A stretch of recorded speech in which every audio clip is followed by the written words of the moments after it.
Hey, this is Matt once again. Welcome back to another review. There's another paid request, this time for Jonathan Lindsey, and it's for another Batman the Animated Series episode. This time it's called Mad as a Hatter. And for those interested in requesting pretty much any type of videos, feel free to send them either directly to my PayPal or join my Patreon. Both links are down below in the info box. This one I liked, mostly because of the villain, the Mad Hatter, which always seemed like a goofier villain, but I actually thought they did a pretty decent job utilizing that character, especially because the voice actor they got was Roddy McDowall. Yes, Roddy McDowall, who I remember the most as Peter Vincent, the fearless vampire killer from the original Fright Night and Fright Night Part 2. I love Roddy McDowall. He was in The Legend of Hell House. Great actor, sadly missed. And I mean, wow, he voices this character, and he did a really good job with it. So that was a big plus for me. And they established that he's a scientist dealing with this mind control device.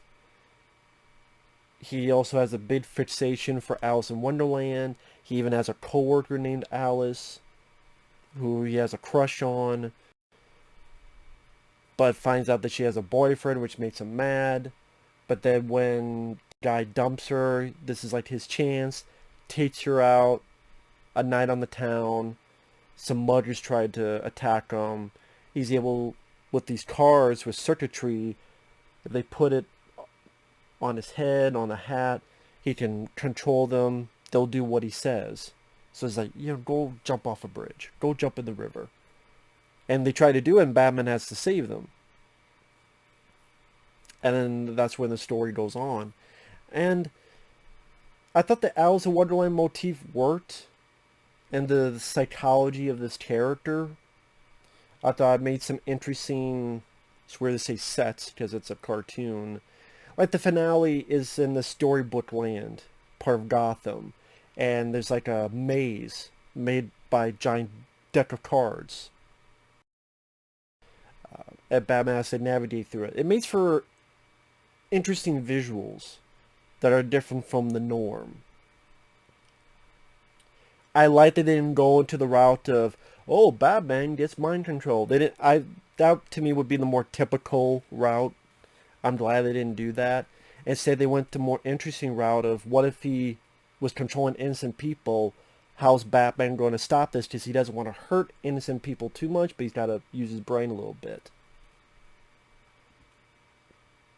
And say Roddy McDowall is really solid in this role. Like, he's not sleepwalking through it. He's committed to it. It's funny, at the very beginning, he reminded me a little bit of Edward Nygma, Jim Carrey's The Riddler. I think because he's making a device that deals with the mind, and then Bruce Wayne comes in, to talk to him a little bit. I was waiting for him to say, I thought you'd understand. So it's not quite Edward Nygma, of course, the Riddler from Batman Forever. But for a moment, it seemed a little bit.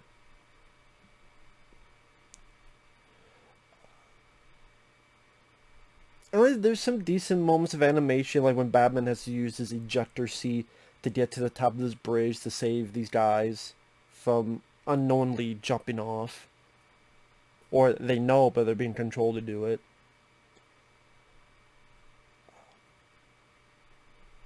Batman's active in this. He's not just a passive bystander. So he's either he's investigating, he's got to fight henchmen who are controlled. I guess also an aspect, if you're controlled by this thing, there's enhanced strength. So it makes, at least they explain that in dialogue to make you go, well, why is Batman having such trouble? Oh, they have a little bit of enhanced strength. Thank you for having dialogue to at least explain a little bit of that, so that it makes it a little bit more easy to swallow for the viewer. Will you harm these poor innocent folks to get to me?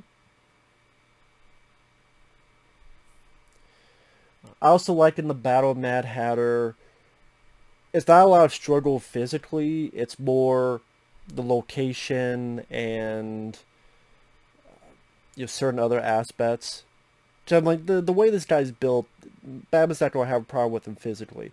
But believe me, there have been other cartoons and other movies where you would think the same thing, but they're like, oh yeah, the hero is such in trouble from this guy who looks like a feebly old man, or looks like a wimp, or looks, what the fuck? They don't do it that exact way in this. And like I said, I thought the storybook land motif at the end was a nice setting. It made sense with the Alice in Wonderland mentality. I like that they brought that up even from the beginning.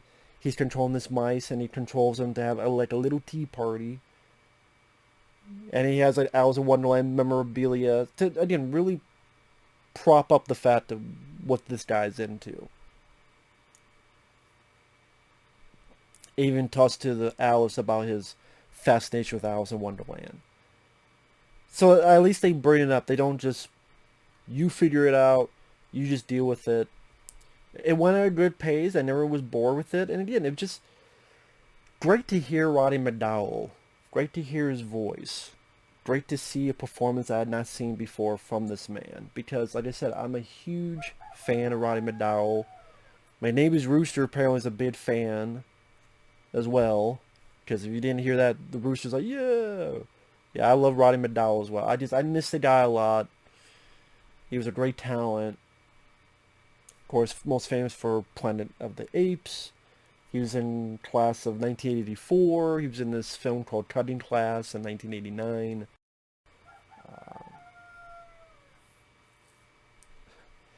I know Cutting Class is a word that should not be used. It's not that great of a movie. I get it, Rooster. I won't say it again, I promise.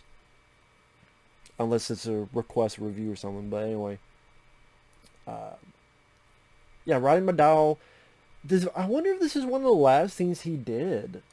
Because this was, what, 90? It's early 90s. This could have been one of the last Roddy McDowall did before he passed away. I looked it up, but it takes so much time, and people mention the comments. But yeah, I mean, just a great talent. He seemed like a very generous, nice guy, and each time I saw him with a performance, he never seemed like he was tired or bored. Stuff like people like Bruce Willis and Steven Seagal, yeah, I know they're action heroes, but still, take a page from someone like Roddy McDowall. Each time I saw Roddy McDowall, he didn't feel like, oh, I'm just getting the paycheck, oh, I'm just doing this, oh, I'm just doing a voice in a cartoon. No, he was committed. He was in it to win it. He gave a shit. To the last days, he gave a shit. Even a film like Cutting Class, where he gave a shit. It never felt like he was bored. Now, some movies he may have been taking the paycheck, but I didn't feel that way on screen. So, again, a lot of these actors should take notes from people like Roddy McDowall. That's why Roddy McDowall is the man. And again, it was nice to see him in this. So, with that said, thanks for watching. Take care. We'll see you guys later. Bye-bye.